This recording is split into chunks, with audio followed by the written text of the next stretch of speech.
sir. Thank you. Mr. Speaker. Welcome to the House. Thank you for allowing me here. Thank you very much. Thank you.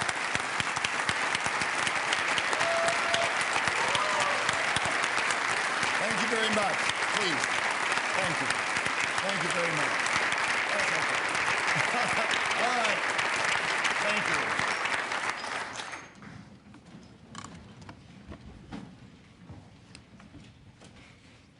Lieutenant Governor Michaels, Mr. Speaker, members of the legislature, Chief Justice Gilbertson, justices of the Supreme Court, constitutional officers, and fellow South Dakotans, thank you very, very much for giving me the enormous challenge and the wonderful privilege of being your governor. It is my privilege today to offer thoughts on the state of our state. To do this, one must first ask the question, against what standards do we measure ourselves?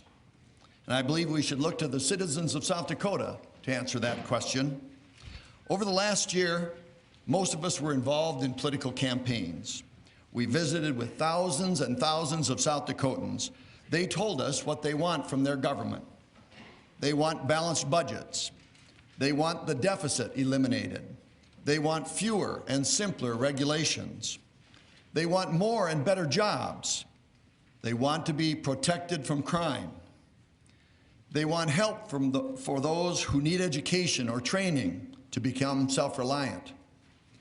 They want care for those who have no one to care for them. And they want more opportunities and better lives for themselves, their children, and grandchildren.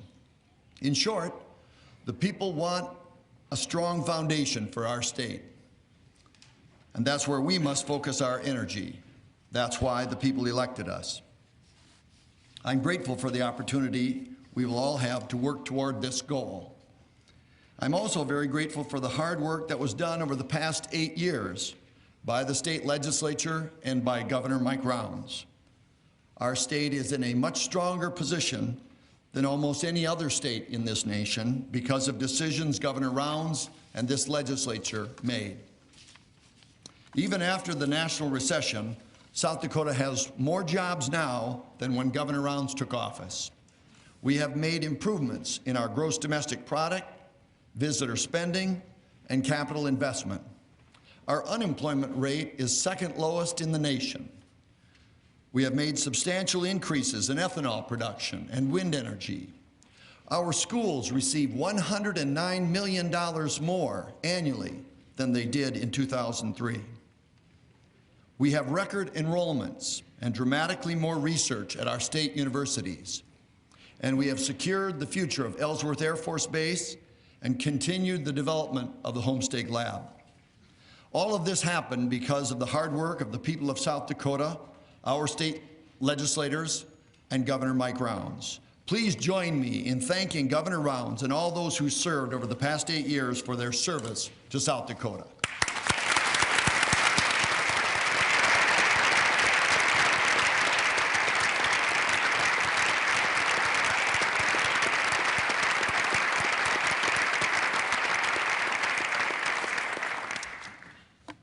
The dominant challenge of this legislative session will be the state budget.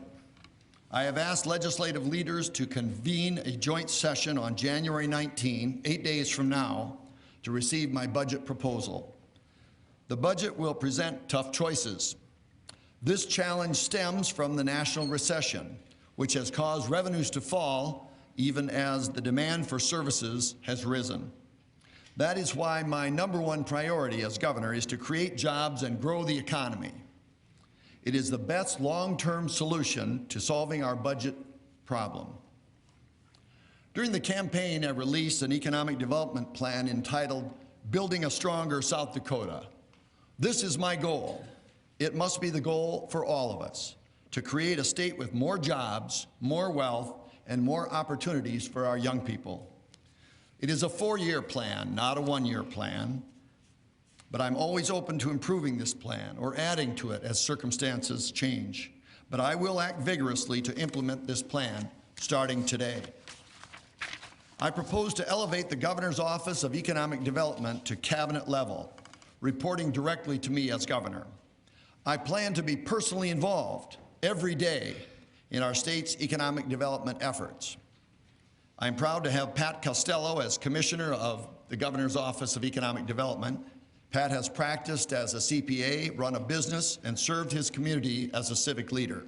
He will be a great partner to me in leading our economic development efforts. I intend to be South Dakota's #1 salesman. Often, a governor is called upon to be a deal closer, and that's an important role.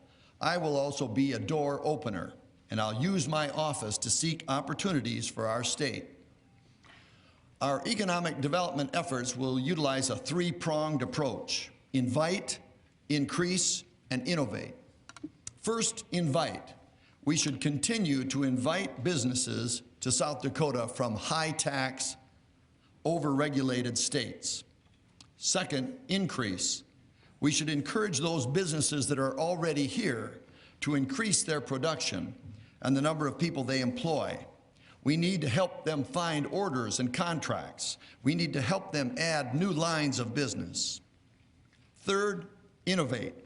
We should foster innovation and entrepreneurship, because some of our best businesses, the ones that are most likely to expand here and stay here, are businesses that were started in South Dakota by South Dakotans.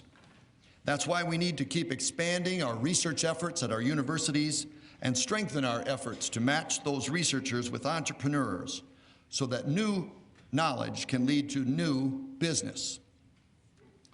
Another economic development goal I set during my campaign is to revamp the Revolving Economic Development Initiative Fund, the READY Fund. An important first step is to increase the total value of that fund. I'm proud to announce today an innovative and forward-thinking partnership with our state's ethanol industry that will refocus state ethanol incentives and provide an extra $10 million for the READY Fund over the next 5 years. Currently, our state provides $7 million a year in incentives to ethanol plants operating in South Dakota. I will be introducing a bill to save the state $13.5 million over the next 5 years by spreading out the current ethanol incentives over an additional 2 years. $3.5 million of that savings will be used to install even more ethanol blender pumps in South Dakota, allowing our citizens to use higher blends of ethanol in their vehicles. The extra $10 million in savings will be deposited into the READY Fund over a 5-year period. This approach is a win-win-win. First, our economic development efforts will have more money to invest in South Dakota business. Second, our ethanol industry will get an investment in blender pumps, the infrastructure needed to expand ethanol markets. And third, we will do this at no additional cost to our budget. I want to recognize the vision that the ethanol industry has shown in working with me to craft this innovative plan. They're redeploying millions of dollars in short-term incentive to expand their markets and strengthen their industry over the long term. I want to talk about small towns. I appreciate that the ethanol industry has brought jobs and wealth to the rural areas of our state. South Dakota is a state with many small towns, and they must be an important component of our economic development efforts. We will work with local and regional economic development organizations and nonprofits to identify and train small town specialists who can work with local leaders to make contacts, create plans and goals, and promote themselves to business. I will revamp our microloan program, which provides loans to small businesses for capital assets. This program is underutilized because it is too bureaucratic. Some are reluctant to apply because of the burdensome application process. That is government at its worst. I will ask the Office of Economic Development to streamline the application paperwork and approval process. I will also prioritize loans to aid in the sale of small businesses.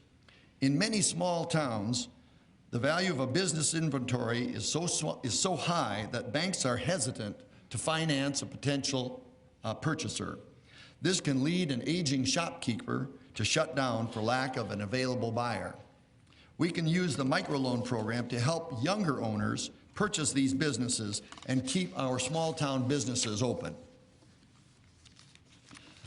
Of course, our small towns rely heavily on the agriculture economy. Agriculture is our state's #1 industry and the foundation of our economy.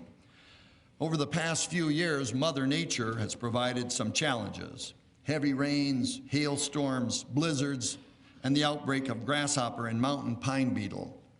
But our producers have still enjoyed strong financial returns. Our robust ag economy is the principal reason that South Dakota's personal income growth is among the best in the nation. And a strong ag economy not only helps our farmers and ranchers, but also the numerous ag-based businesses on main streets across South Dakota. I will aggressively pursue opportunities to expand value-added agriculture, like the Dakota Provisions plant in Huron and the beef plant in Aberdeen. And I will host an annual Governor's Forum on Agriculture in conjunction with the second annual Governor's Ag Development Summit to discuss the future of ag with every commodity group and stakeholder. I want to open the lines of communication to ensure that state government is always acting in the best interests of farmers and ranchers. My door will always be open. Just as we focus on our largest industry, so too must we continue to promote our second largest industry, tourism. The visitor industry in South Dakota has enjoyed great success over the past several years, and I expect to announce another strong total for last year at the tourism conference next week.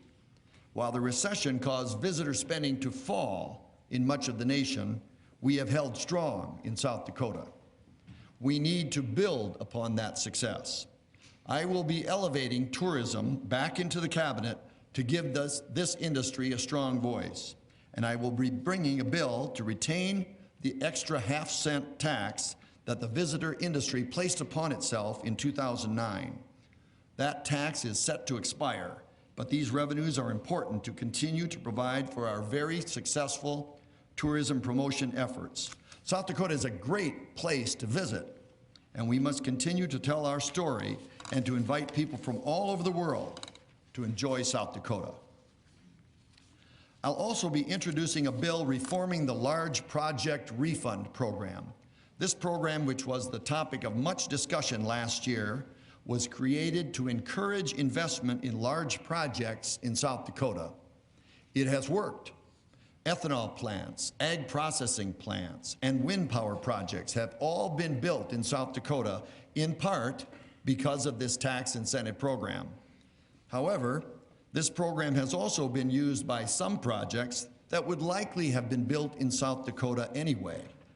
We should reform this program so that it only attracts new projects without giving tax refunds to projects that would have been undertaken anyway.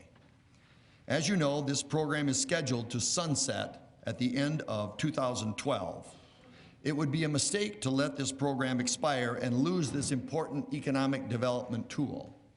I will be asking the legislature to reform the program to provide that refunds only be given to those projects that would not otherwise be undertaken, and to give discretion to determine when a project meets this standard.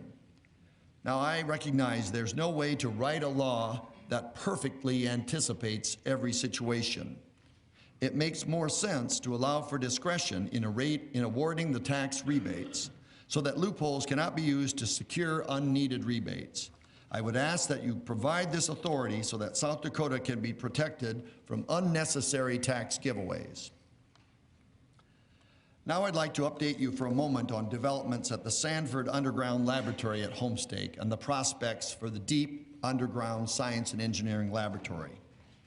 Today, biology and geology experiments are already being conducted at the Sanford Lab, and nearly all of our state universities are participating.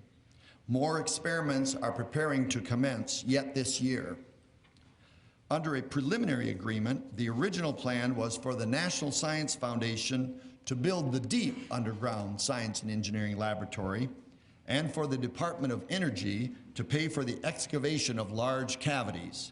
But recently, the National Science Board has taken the position that the Department of Energy should own and build the facility, and that the National Science Foundation should pay only for experiments. Therefore, $29 million in funding is being withheld by the National Science Board and has not been released to Homestake. Over the past several weeks, I'm sure you've read in the news media that Governor Rounds and I have worked closely with the National Science Foundation, the Department of Energy, and our congressional delegation to secure short-term funding to continue this important project. Although this is a challenging situation, I will keep working to secure this funding so the lab can continue to operate while a new agreement is reached. I hope this can be accomplished very soon. Everyone in South Dakota should be proud of the commitment that Governor Rounds, the state legislature, and every citizen has made toward securing the deep underground lab for our state and our nation. I promise I will work hard to ensure that the setback suffered in the past few weeks does not undermine the work of the past several years. Just as Homestake has great potential to transform the economy of the Black Hills, Ellsworth Air Force Base is already an important economic driver. I was proud as Lieutenant Governor to help create the Ellsworth Development Authority, which encourages development that complements the base. Aviation is an industry that would fit near Ellsworth well, and I will be proposing legislation that will make South Dakota more attractive to the aviation industry. I will ask you to reform South Dakota's product liability tort law for aviation manufacturers based in our state to protect manufacturers from claims arising years after the aircraft is manufactured. This bill is based on the state law of Kansas, which is home to many large aviation manufacturing operations, such as Boeing. Just as we acted in the past to attract the financial services industry, we can change this law to give the aviation industry a reason to look at South Dakota. These are some of the initiatives I will be undertaking in the next year to create jobs and grow our state's economy. But we cannot forget the important advantages we already have. We have the best business climate in the nation, and I intend to keep it that way. Our first advantage is our low tax burden. I am proud that South Dakota has the lowest per capita tax burden in the nation. I've said many times during my recent campaign that I will not raise taxes except in the case of an emergency like a blizzard or a flood, and I mean it. A recession is the worst time to raise taxes, and if you send me a bill to raise taxes, I will veto it. Our second advantage is our reasonable, predictable, and simple regulations. But this second advantage can be improved. It is the nature of government over time to become more regulatory, and we must be deliberate about resisting and reversing this. Over the next year, we must undertake a comprehensive review of regulations in every agency of government. We must first repeal the regulations we don't need. Secondly, simplify those that are too complex. And third, we must also seek the input of our customers, those who are regulated, to find ways to make government more streamlined and sensible. Now, as we discuss economic development, we must remember that the foundation of our economy is an educated workforce. Every year, education is one of the dominant issues of the legislative session, but too often the discussion is only about funding. Now, that is an important discussion. After all, education is half of the general fund budget. Certainly, we'll have that important discussion again this year. But we should not measure our schools by how much money they receive or spend. We should measure them by the success of our students. By many measures, South Dakota students are succeeding. 89% of our high school freshmen complete high school, one of the best rates in the nation. 72% of high school graduates go on to college or technical school, also one of the best rates in the nation. And among states that test at least half their students, our average ACT score is near the top. I believe our students and schools are successful because of good parenting that sends most South Dakota kids to the schoolhouse door ready to learn. They're met there by hardworking, committed educators who cause that learning to occur. My wife, Linda, worked for years as a teacher, a school librarian, and a coach.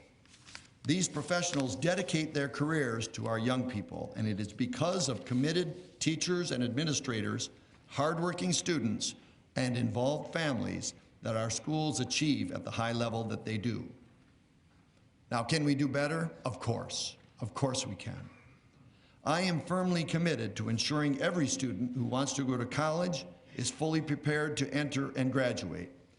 I am fully committed to expand technical education opportunities through partnerships with our tech schools and private businesses so that high school students can have exposure to skilled technical fields. I will also be sponsoring a bill to increase the bonding capacity of our post-secondary technical schools to allow them to continue to expand their campuses and add new programs in technical fields. We must also do a better job in the fields of science, technology, engineering, and mathematics. South Dakota does relatively well in these fields when compared to other states, but our children are not competing against only Iowa or Minnesota or other states. They are competing against India and China. Over the next year, I will begin to work toward new approaches to strengthen education in the important areas of science, technology, engineering, and mathematics.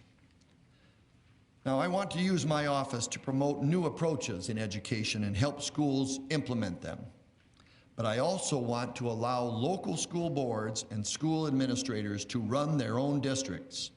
That is why I will be sponsoring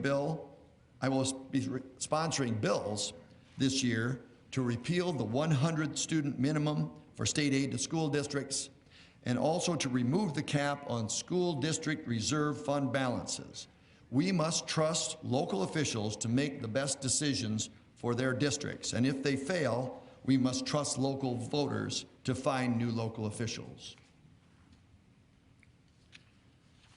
Our system of education is the source of tomorrow's workforce, and we have no greater workforce need over the next 10 years than in healthcare. By 2014, South Dakota will require an additional 13,000 healthcare workers. Partnering with health systems, professional organizations, educational institutions, and local governments, we must increase efforts to encourage our students to consider careers in healthcare. We should encourage local school districts to give high school credit toward graduation for training in fields like EMT, dietetics, or nursing assistants. We must also continue to promote the privately funded Dakota Corps Scholarship. Governor Rounds created this program with no state funding, with generous support from corporate and foundation donors. I have already begun conversations toward continued private support to Dakota Corps because this program rewards young people who commit to staying in our state and to entering into healthcare and other high-need fields. In the area of healthcare, my administration will also be working to comply with the new requirements that Congress has imposed upon us as part of the healthcare reform legislation at the federal level. At the same time, however, I am going to continue to support the efforts begun by Governor Rounds and Attorney General Marty Jackley to challenge the federal healthcare reform law in court. I will also support efforts in Congress to repeal or reform this bill. Over 90% of South Dakotans have health coverage. Here, our most serious problem is not coverage, but cost. Yet the federal law focuses almost entirely on getting coverage for the few without, and does little to control rising costs for the many already insured. This is a law that does not make sense for our state. Now, the federal health care law is a frequent topic of debate. Likewise, economic development and education are often discussed in the political arena, and rightly so. But another important issue in our state has not received as much attention, something I'd like to talk about: infant mortality. Over the past decade, 113,517 babies have been born in South Dakota. 794 of them died before their first birthday. That is an average of 79 deaths each year. South Dakota's infant mortality rate is significantly higher than in North Dakota, Minnesota, Iowa, Nebraska, or Montana. And although we saw dramatic improvements from the 1960s to the 1990s, over the past decade, our infant mortality rate has exhibited a worsening trend. In the last several years, the good news is that infant mortality among Native Americans in our state has improved. The bad news, it's still higher than in most places. Worse yet, in the rest of South Dakota, the mortality trend has worsened. It has been said that the infant mortality rate is the gold standard for measuring the health of a population. I will make it a priority to face this problem head on. We already know many of the factors that contribute to infant deaths.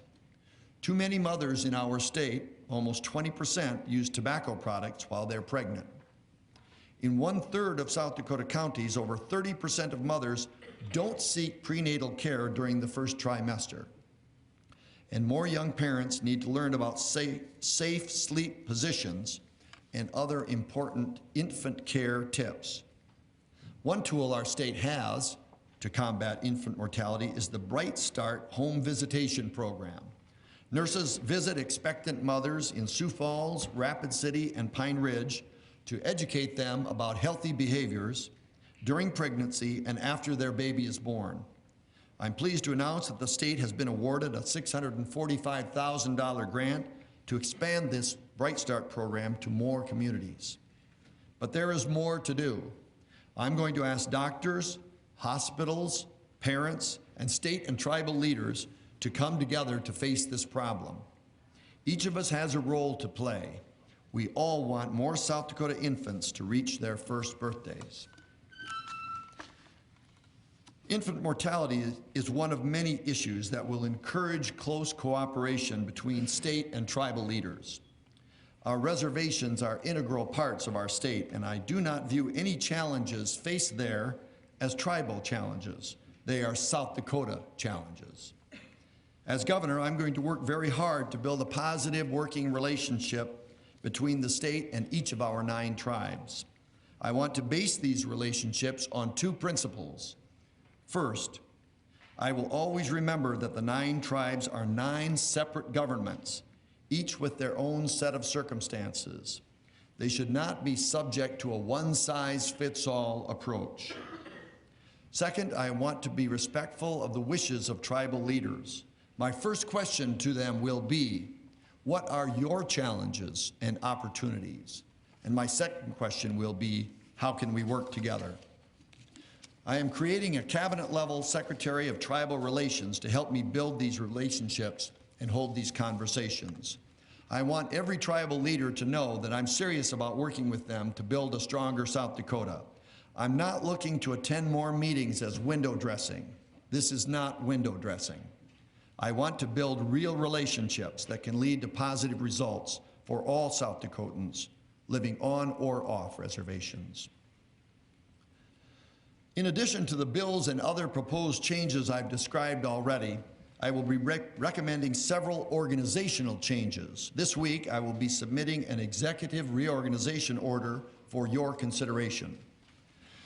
I've already mentioned that I will be abolishing the Department of Tourism and State Development and elevating into the Cabinet the Governor's Office of Economic Development, the Department of Tourism, and the Department of Tribal Relations. Each of these interests deserves a seat at the Cabinet table. In addition, I will be moving most of the business regulatory functions from the current Department of Revenue and Regulation to the Department of Labor. I believe that these regulatory functions, such as banking, insurance, and securities, fit more closely with the current Labor Department, which already includes workers' compensation, unemployment, and many professional boards and commissions. Making this change will also allow the Department of Revenue to focus on its core mission, collecting tax dollars owed to our state. I will also be moving 3 behavioral health divisions from the Department of Human Services to the Department of Social Services. These 3 divisions are funded heavily by Medicaid, which is administered by the Department of Social Services. I'm hopeful this realignment will allow social services to work with these agencies to find efficiencies and save Medicaid dollars. Finally, I'll be splitting the current Department of Military and Veterans Affairs into two cabinet-level departments. The Department of the Military will be led by the Adjutant General and will oversee the South Dakota National Guard. The Department of Veterans Affairs will oversee our veterans' benefits and programs, including the State Veterans Home.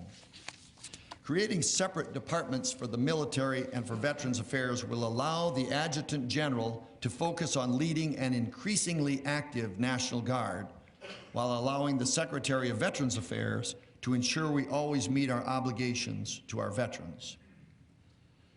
Over the past few years, it's been my honor to serve on the Board of Directors for South Dakota's Honor Flight program. This program charters flights to fly to Washington, D.C. with World War II veterans to see their memorial and other sites. It was a privilege to be associated with Honor Flight and to meet many of these heroes now in the twilight of their lives, who fought so valiantly to protect our world from fascism and communism. Today's foreign struggles are creating a new generation of heroes who have put their lives on the line to protect our freedoms. We owe them our thanks and our strong support, and I'd like us to pause at this time and thank them together for their service. Please join me in thanking our veterans.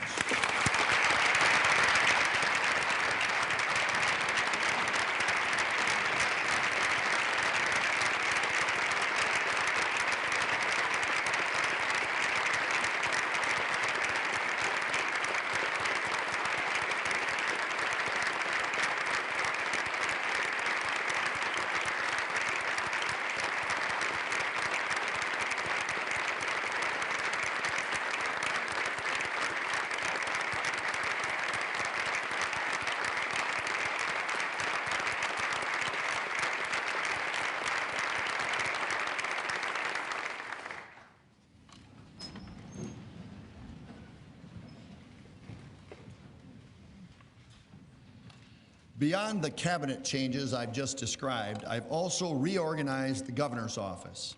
In most governor's offices in South Dakota and around the nation, the governor has employed a single chief of staff. I've opted instead to have 6 officials reporting directly to me as an executive committee. These 6 people will divide up the traditional duties of the chief of staff and will also assume many other responsibilities. One key member of that team is our lieutenant governor. Matt Michaels is one of the most impressive people I've ever met. He came from a single-parent home and worked his way through school. He served his country in the United States Navy. He graduated from law school and is one of our state's leading attorneys in healthcare law. He's a brilliant legislator and a 2-term Speaker of this House.